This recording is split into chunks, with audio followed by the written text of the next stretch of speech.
Capítulo 8. Da arte das mudanças. Sun Tzu diz: geralmente o comando dos exércitos cabe ao general, depois que o soberano lhe deu o mandato para mobilizar o povo e recrutar as tropas. E conhece o terreno. Se estiveres em lugares pantanosos, passíveis de inundação, cobertos de espessas florestas, cheios de desfiladeiros, inundados, desertos e áridos, ou seja, em lugares onde não poderás obter reforço com facilidade, e onde não terás nenhum apoio, tenta sair o mais rápido possível. Procura instalar tuas tropas em lugar espaçoso e vasto, de onde possam se retirar facilmente e onde tens aliados possam, sem dificuldade, aportar-te a ajuda providencial. Segunda, evita, com extrema atenção, acampar em lugares isolados. Se a necessidade te obrigar, só permaneças o tempo necessário para escapulir. Toma rapidamente medidas eficazes para safar-te de forma segura e ordenada. Terceira, encontrando-te em lugares afastados de fontes, riachos ou poços, onde dificilmente encontrarás víveres e forragem, não demores para fugir. Antes de levantar acampamento, observa se o lugar que escolheste está abrigado por alguma montanha, que te colocará a salvo das surpresas do inimigo. Verifica as vias de acesso, e se tens as facilidades necessárias para conseguir víveres e outras provisões. Em caso positivo, não hesites em tomar posse do terreno. Quarta, encontrando-te em um campo de morte, busca o combate. Chamo de lugar de morte esses ermos onde não há nenhum recurso, onde se define inelutavelmente pela insalubridade do ar, onde as provisões minguam sem esperança de serem repostas, onde as doenças começam a graçar no exército, prenunciando grandes flagelos. Se te encontrares em tais circunstâncias, precipita-te em deflagrar o combate. Asseguro-te que tuas tropas se mostrarão intrépidas no combate. Morrer pela mão do inimigo lhes parecerá suave em comparação com todos os males que as atormentam. V. Se, por acaso ou por erro, teu exército se encontrar em lugares inóspitos, cercado de desfiladeiros, onde o inimigo facilmente poderia colocar emboscadas, de onde seria difícil fugir em caso de perseguição, onde poderiam interceptar teus víveres e armar ciladas nos caminhos, evita com cuidado atacar em tal terreno. Mas, se o inimigo te encurralar em semelhante local, combata até a morte. Não te contentes com uma pequena vantagem ou com meia vitória. Isso poderia ser um engodo para te fulminar por completo. Permanece de sobreaviso, mesmo depois de obteres todas as aparências de uma vitória completa. Sexta, sabendo que uma cidade, por menor que seja, está bem fortificada e tem munições e víveres em abundância, evita sitiá-la. Se só fores informado da situação depois de começado o cerco, não te obstines em prossegui-lo. Corres o risco de ver todas as tuas forças fracassarem contra essa praça, e serás constrangido a abandoná-la vergonhosamente. Sétima, não desprezes nenhuma pequena vantagem que puderes obter de forma segura e sem nenhuma perda. Essas pequenas vantagens, quando negligenciadas, geram prejuízos irreparáveis. Oitava, antes de pensar em conseguir alguma vantagem, compara-a com o trabalho, a fadiga, as despesas e as perdas humanas e de munições que ela poderá ocasionar. Avalia se poderás conservá-la facilmente. Só depois de ponderar é que te decidirás a aproveitar ou a abandonar tal vantagem, guiando-te por uma sábia prudência. Nona, nas ocasiões em que for necessário tomar imediatamente uma decisão, não esperes as ordens do príncipe. Se tiveres que desobedecer ordens recebidas, não hesites, age sem medo. A principal intenção do príncipe que te colocou à frente dos exércitos é venceres o inimigo. Se ele tivesse previsto as circunstâncias em que te encontras, certamente tomaria a decisão que queres tomar. Essas são as 9 variáveis ou 9 circunstâncias principais que devem te engajar a mudar o comando ou a posição de teu exército, a mudar a situação, a ir ou vir, a atacar ou se defender, a agir ou permanecer em repouso. Um bom general não deve jamais dizer: aconteça o que acontecer, farei tal coisa. Irei lá, atacarei o inimigo, sitiarei tal praça. Somente as circunstâncias devem ditar a conduta. Ele não deve ater-se a um sistema geral, nem a uma maneira única de comandar. Cada dia, cada ocasião, cada circunstância requer uma aplicação particular dos mesmos princípios. Os princípios são bons em si mesmos, sua aplicação os torna a miúde nefastos. O general deve conhecer a arte das mudanças. Se ele se fixa em um conhecimento vago de certos princípios, em uma aplicação rotineira das regras da arte bélica, se seus métodos de comando são inflexíveis, se examina as situações de acordo com esquemas prévios, se toma suas resoluções de maneira mecânica, é indigno de comandar. Um general é um homem que, pelo nível que ocupa, se encontra acima de uma multidão de outros homens. Por conseguinte, deve saber governar os homens. É preciso que saiba conduzi-los. É preciso que esteja verdadeiramente acima deles, não apenas por sua dignidade, mas por seu espírito, por seu saber, por sua capacidade, por sua conduta, por sua firmeza, por sua coragem e por suas virtudes. É preciso que saiba distinguir as vantagens verdadeiras das falsas, as perdas reais das aparentes, que saiba aplicar a arte da compensação e tirar partido de tudo. É preciso que saiba empregar corretamente certos artifícios para enganar o inimigo, e se mantenha sempre alerta para não ser enganado. Um general não deve ignorar nenhuma armadilha que podem lhe colocar. Deve decifrar todos os artifícios do inimigo, quaisquer que sejam, mas nem por isso deve querer adivinhar. Mantente de prontidão, vê quando o inimigo chega, perscruta suas atitudes e sua conduta e tira conclusões. Procedendo assim, não corres o risco de te enganares e de seres ludibriado ou vitimado por conjecturas precipitadas. Se não quiseres ser esmagado pela infinidade de trabalhos e sofrimentos, prepara-te sempre para o pior. Trabalha sem cessar para prejudicar o inimigo. Poderás fazê-lo de diferentes formas, mas eis o que há de essencial neste tópico. Lança mão de tudo para corromper seus melhores homens, oferendas, presentes, afeição, nada omitas. Se preciso for, suborna. Engaja pessoas dignas do campo adversário para praticarem ações vergonhosas e indignas de sua reputação, ações das quais elas se envergonharão quando descobertas, e não deixes de divulgá-las amplamente. Mantém ligações secretas com os elementos mais corruptos do campo inimigo, serve-te deles para alcançar teus fins, agregando outros corrompidos. Contraria o comando do inimigo, semeia a dissensão entre seus chefes, fornece motivos de cólera uns contra outros, faz com que murmurem contra seus oficiais, amotina os oficiais subalternos contra seus superiores. Intercepta-lhes víveres e munições. Semeia entre eles melodias voluptuosas para lhes estiolar o coração. Envia-lhes mulheres para acabar de corrompê-los. Faz com que saiam quando conviria que ficassem acampados, e permaneçam tranquilos quando urgiria que atacassem. Dissemina ininterruptamente falsos alarmas e falsos avisos. Conquista, para a tua causa, os governadores de províncias inimigas. Eis aproximadamente o que deves fazer, se queres ludibriar, usando habilidade e astúcia. Os generais que brilhavam entre os antigos eram homens sábios, previdentes, intrépidos e afeitos ao trabalho. Tinham sempre os sabres à mão. Jamais presumiam que o inimigo não viria, estavam prontos para qualquer eventualidade. Tornavam-se invencíveis, e deparando-se com o inimigo, não necessitavam esperar reforço para abater-se. As tropas que comandavam eram bem disciplinadas, e sempre dispostas a investir, ao primeiro sinal do comandante. Entre eles, a leitura e o estudo precediam a guerra e os preparavam para ela. Defendiam com cuidado suas fronteiras, e fortificavam suas cidades. Não investiam contra o inimigo, quando sabiam que este estava preparado. Atacavam pelo lado mais fraco, quando suas tropas estavam indolentes e ociosas.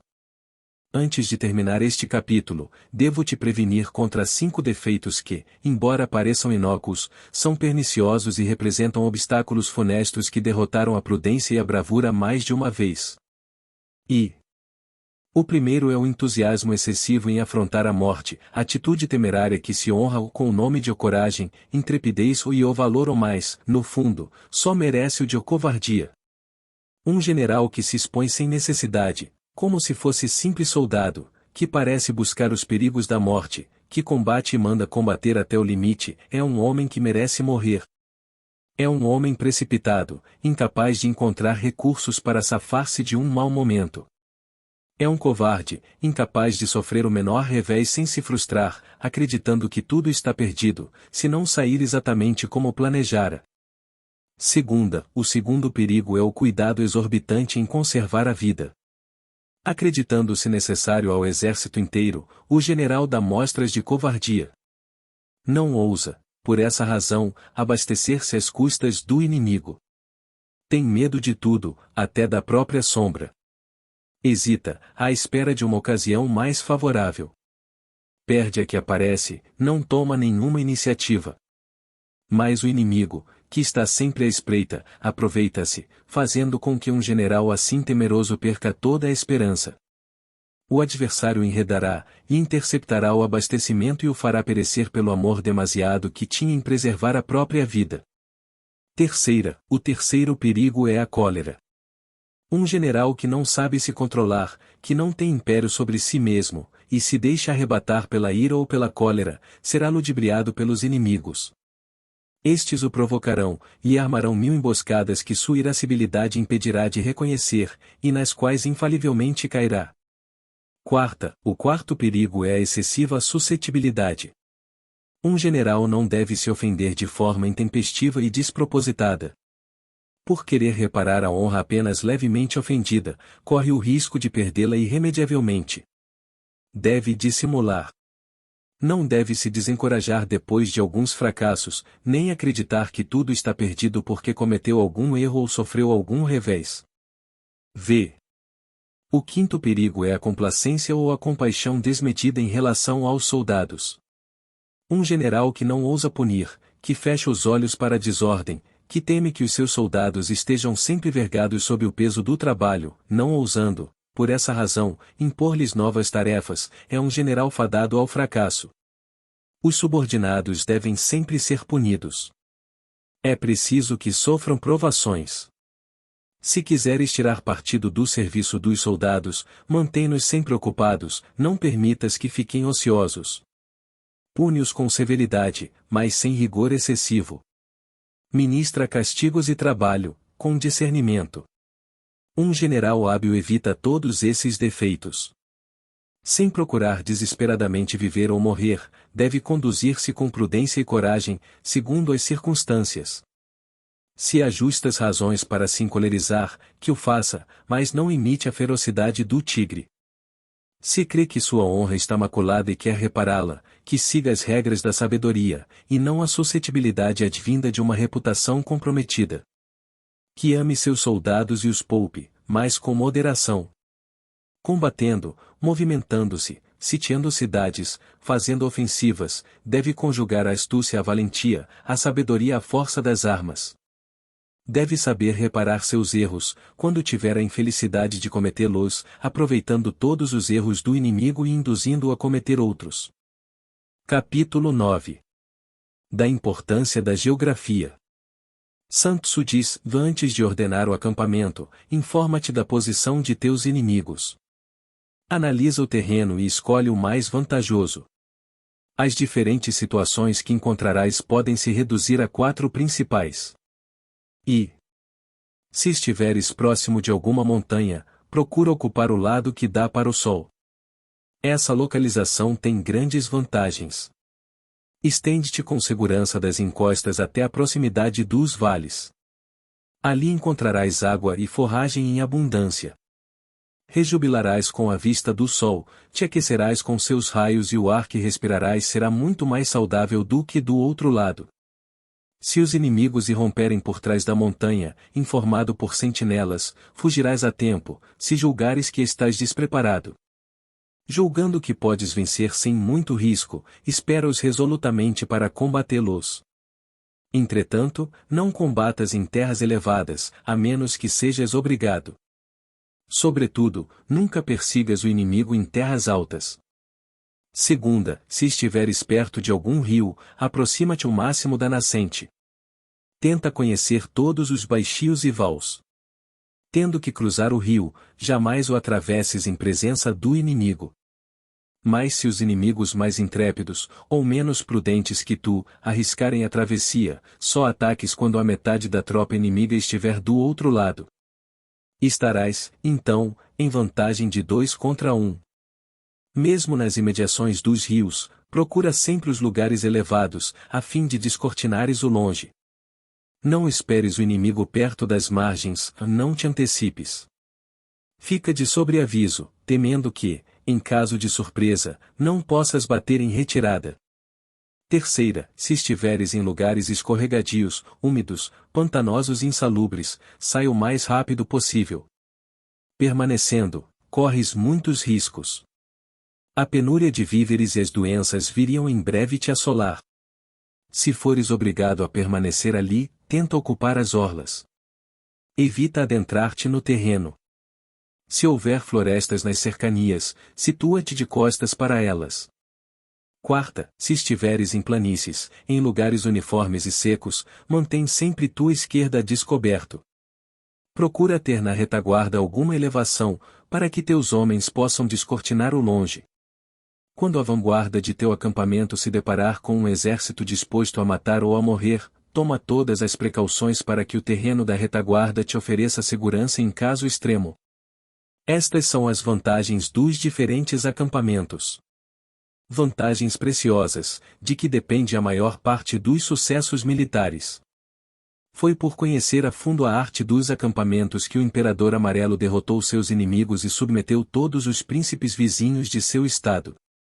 De tudo o que acabo de falar, deve-se concluir que os lugares elevados são em geral mais salutares às tropas do que os lugares baixos e profundos. Mesmo em lugares elevados, cabe acampar sempre do lado do sol, pois é onde encontramos abundância e fertilidade. Um acampamento dessa natureza é um prenúncio de vitória. O contentamento sob céu puro e a saúde, decorrentes de boa alimentação, dão coragem e força ao soldado, ao passo que a tristeza, o descontentamento e as doenças o esgotam, o enervam, o desencorajam. Convém concluir ainda que os acampamentos perto dos rios apresentam tanto vantagens quanto desvantagens que não se devem negligenciar.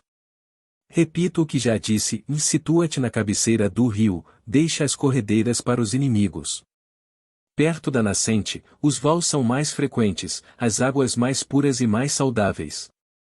Quando as chuvas tiverem formado uma torrente ou tiverem engrossado o caudal cujas margens ocupas, espera algum tempo antes de colocar-te em marcha. Sobretudo, não arrisques a travessia. Espera que as águas retomem a seu curso ordinário. Saberás o momento exato, quando cessar certo rumor surdo, quando não houver mais espuma jatona, e quando a terra ou a areia não mais correrem junto com a água. Quanto a desfiladeiros, lugares pantanosos, escorregadios, estreitos e cobertos de vegetação ou entrecortados por precipícios e rochedos, se a necessidade ou o acaso ali te conduziram, afasta-te o mais rápido possível. Se estiveres longe, o inimigo estará perto. Se fugires, o inimigo te perseguirá e talvez caia nos perigos que acabas de esquivar. Acautela-te também com outros tipos de terreno. Há lugares cobertos de matos e de pequenos bosques. Outros são acidentados, cheios de altos e baixos. Esses lugares prestam-se a emboscadas. O inimigo pode romper a cada instante, te surpreender, cair sobre ti e te esmagar. Estando longe desses locais, não te aproximes. Estando perto, não te movimentes antes de fazer um reconhecimento em todas as imediações. Se o inimigo vem te atacar, procure enredá-lo no terreno desvantajoso. Quanto a ti, só o ataques quando o vires a descoberto. Enfim, independente de o acampamento ser bom ou ruim, tens que tirar partido do fato. Não fiques ocioso, nem inativo. Decifra todos os movimentos do adversário. Mantém espiões ao longo do caminho, inclusive no acampamento inimigo, e até na tenda do general. Nada negligencies do que pode render-te algo. Atenta a tudo.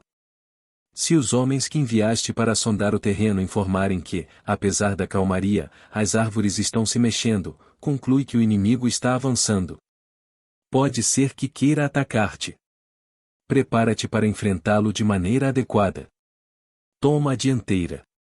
Se te informam que os campos estão cobertos de mato alto, acautela-te. Fica vigilante, prevendo alguma emboscada. Se te dizem que viram bandos de pássaros esvoaçando, desconfia. Espionam-te ou estendem-te armadilhas. Mas se, além dos pássaros, viram ainda grande número de animais correndo assustados pelo campo, como se não tivessem covil, é sinal que os inimigos estão de tocaia. Se te informam que viram ao longe nuvens de poeira elevarem-se nos ares, conclui que os inimigos estão em marcha. Em lugares onde a poeira é baixa e espessa, vem a infantaria. Em lugares onde é menos espessa e mais elevada, aproximam-se a cavalaria e os veículos. Se te advertem que os inimigos estão dispersos e só marcham por pelotões, é indício que tiveram que atravessar algum bosque, que abateram alguma caça, e estão cansados. Estão procurando juntar-se. Se te informam que se avistam no campo pessoas a pé e um vai-vem de homens montados, dispersos em pequenos bandos, trata-se de um engodo. Não duvides que os inimigos estão acampados. Deves aproveitar tais indícios, tanto para saber a posição dos inimigos, quanto para sabotar seus projetos, e te precaveres de toda surpresa. Eis outros pontos a que deves atentar. Quando teus espiões infiltrados no território inimigo te informarem que ali falam baixo, de forma misteriosa e agem discretamente, conclui que premeditam uma ação geral e se preparam, avança contra eles sem demora. Eles querem te surpreender, surpreende primeiro. Se, ao contrário, te informam que eles se mostram barulhentos, orgulhosos e altivos em seus discursos, fica certo de que premeditam bater em retirada e não pretendem cair em tuas mãos. Quando te informam que viram grande quantidade de veículos leves preceder o exército inimigo, prepara-te para combater, pois ele avança, decidido a lutar. Não deis ouvidos às propostas de paz ou de aliança que os inimigos poderiam te propor. Pode ser um artifício deles. Se eles fazem marchas forçadas, acreditam correr à vitória. Se vão e vêm, se avançam e recuam, querem induzir-te ao combate. Se, a maior parte do tempo, permanecem inativos, usando suas armas como cajados, estão esfomeados e pensam conseguir algo para sobreviver. Se, passando perto de algum rio, correm todos em debandada a se saciar, estão sedentos. Se não souberam ou não quiseram tirar proveito de uma vantagem, estão exaustos ou temerosos.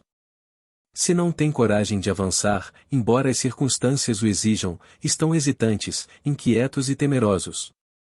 Além do que acabo de dizer, procura conhecer todos os seus diferentes acampamentos. Poderás conhecê-los por intermédio dos pássaros que verás em bando sobrevoando determinados lugares. E se os acampamentos forem frequentes, poderás concluir que eles têm pouca habilidade no conhecimento dos terrenos.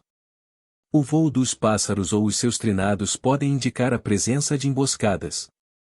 Se fores informado que, no campo inimigo, há muitas festas, que ali se come e bebe em grande algazarra, tranquiliza-te, é prova infalível de que seus generais não têm autoridade.